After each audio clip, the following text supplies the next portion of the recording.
Well, what a celebration this is. 50 years, my.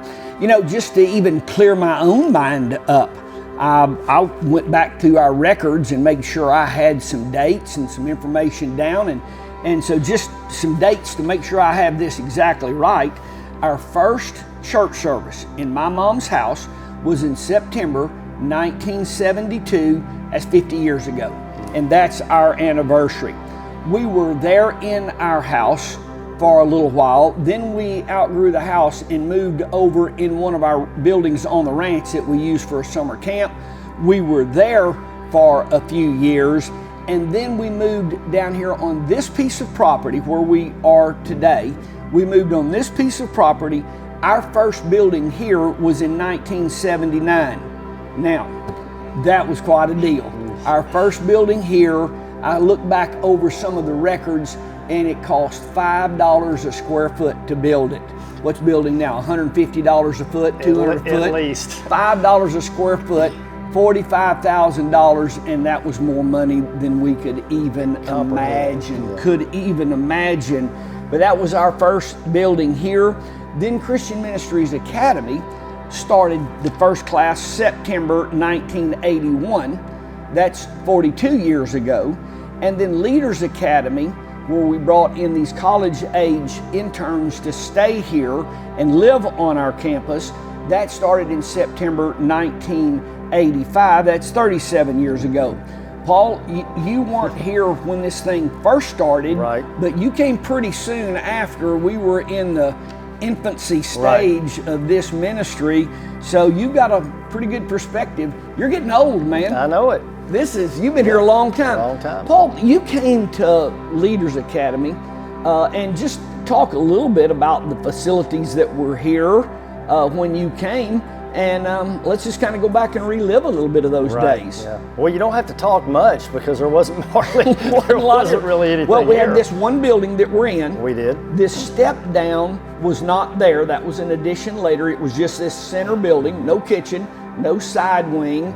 My office is in where the little copy room is. That's right. And then you had a broom closet. Yeah. It's not there anymore. But when you come through the entrance of what is now our CMA Chapel building, there were a couple of little rooms, and so I had me 2 short filing cabinets and a piece of plywood that I stained, and that was my office desk. Well, you came on sort of as our first maintenance guy here, and then. It wasn't long till you started teaching a Monday night class, and we started working into some classes for you to teach with you doing maintenance. You know, the thing I wanted to ask you today is when you were an intern here, we didn't have all these buildings here. We were out here in the middle of nowhere. This was country when you were here. Right. What was going on here, or clear, because it wasn't our facilities, what was going on here that you said, I'm going to stay here, I want to plug in and live? Why didn't you go back to Texas? You were in the heat and air conditioning business. You could have gone back, made a great living. Why didn't you go back home? Yeah, as a matter of fact, I even got offered a business from a place that I used to work. But, you know, Tim, and I was telling your mom this too in our conversation that we were having, you know, I just had never been around some authentic people who loved Jesus who weren't weird.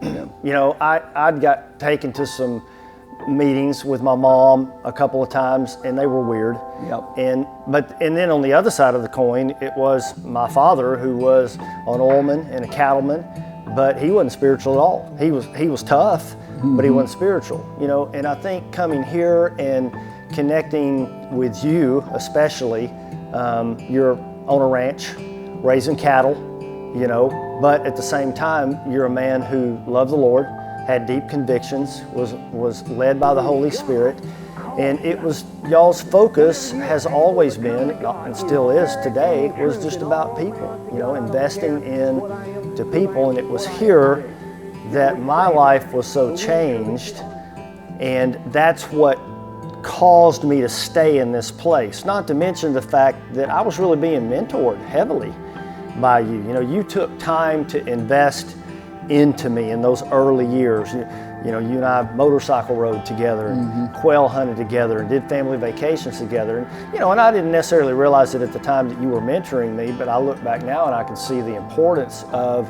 that relational connection And your mom had the same thing with me, but I watched that with a lot of people. You know, I saw a lot of people in your home that you invested yourself with outside of church, your finances, your rooms in your house.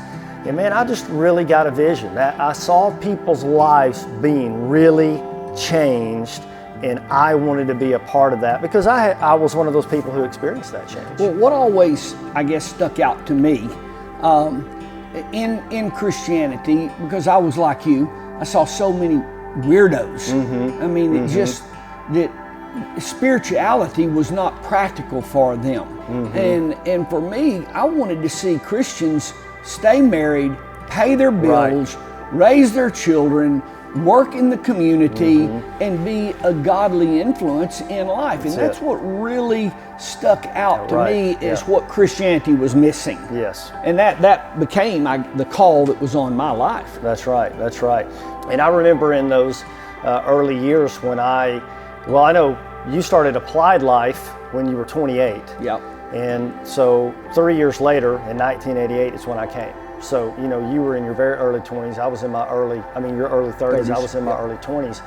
And, you know, seeing a guy your age, so young, start a Bible college out in the middle of a cow pasture, you know, it was kind of, for lack of a better word, kind of cultish looking, you know, because it wasn't your traditional denominational church where services were held, you know, 30 minutes a week, an hour a week, and that's it. But that wasn't your vision. Your vision was you wanted to impact real deliverance and change and people getting hold of the word and literally turning around a family tree. You know, like for me, coming from a broken home and just alcoholism, well, there's no way that my life was going to be transformed the way that it needed to be doing a 30-minute a week, you know, sermon at church.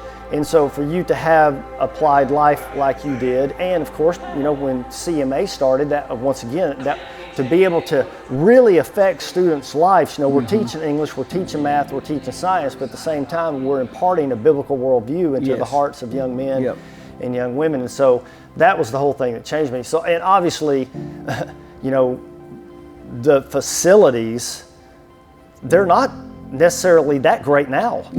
Not now either. Really, because we never have put our money into buildings. You know, I mean, we just built a new building right next to us, classroom buildings. And, you know, number one, it's paid for. Number two, you know, it's a nice building, but not nearly as nice as what a lot of people would build it. But that's not our emphasis and our focus. We want to take our money and invest it into our young people. And so for me, coming here, you know, we were very limited on land. As a matter of fact, I remember the buildings that you did have when I got here for Applied Life were old, used buildings that you bought that were eaten up with termites. I mean, literally certain corners of the building you could fall through if you weren't careful. But you were just doing everything that you could with what you had to answer the call of God on your life. And that was another thing that really impressed me about Christian ministries, about Applied Life. It was like a lot of people, they're not going to do something unless they have the very best before they start. And you were like, man, you know, we'll put a rock up against the door to hold it open. We'll do the very best we can, but we're going to answer the call of God, and then we'll just believe God will bless us later. And that was what I wanted to see happen. I'm asking now, well, was there a master plan for this campus? No, we didn't even have plans for the next building. It was out of necessity that we built the building. And still today, could care less about a building. Our emphasis has been on helping people. And I want to see people's homes make it. I want to see people's marriages make it. I want to see people's finances make it, because I believe that's God's plan. I don't believe God's plan is to see us not make it in life. That's it. And I just have a desire to see God's plan fulfilled in people's life, and they live blessed, happy, and the abundant life. And we have to have a building to get out of the rain. You do. We have to have a building to get out of the heat. It wasn't a building and then try to get some people. That's right. We had people, and then we had to build a building. And every building we built, we did so because we had too many people to fit in the last building. That's right. We just built this classroom complex because we couldn't fit any more kids anywhere we were. We're just run out and of our once again, I never did want to build a school. We don't want to have a big Christian school. We want to take the kids that come to this church and teach them and train them. I don't build a Christian college. I have no desire to have a college. I want to take young people and teach them how to stay married and how to be successful in life. And so that's what's always driven us, and that's why I think we have always have been noted as being a discipleship ministry, because really that describes this church and what we do here. That's exactly right. You know, a lot of the new people that have come in the last even 10, 15 years, you know, we didn't have all of this campus. We were landlocked. You know, it wasn't just not back 2009, 2010 that we were able to acquire more property here and build more buildings, but we were really limited to just, and once again, you know, I wasn't attracted to the buildings because there wasn't really any buildings here.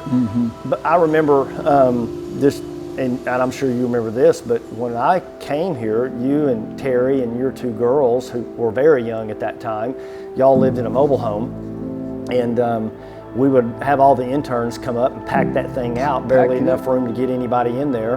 And I remember your truck, your old red Chevy, and the reason I remember it is because that was the envy of every high school boy in the early 80s when that box Chevy came out, right?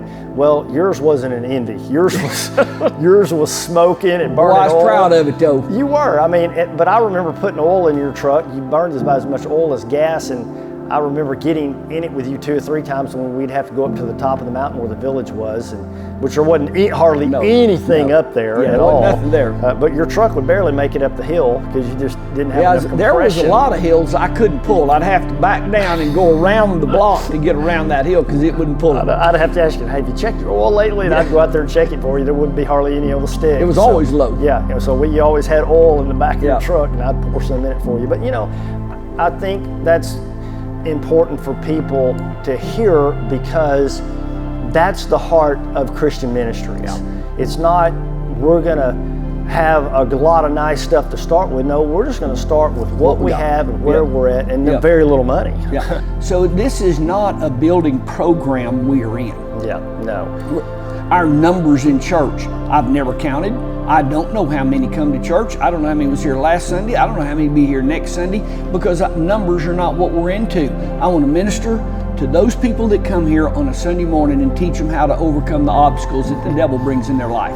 And however many that is. We're not trying to build a church. No. Well, that's why we have, you know, made all of our facilities multi-purpose facilities. You know, when we need to have an event there, all right, let's move all that stuff out of the way and set this up. As a matter of fact, my office that I'm in right now, which I've been in several, I started in a broom closet, but this office was a schoolroom.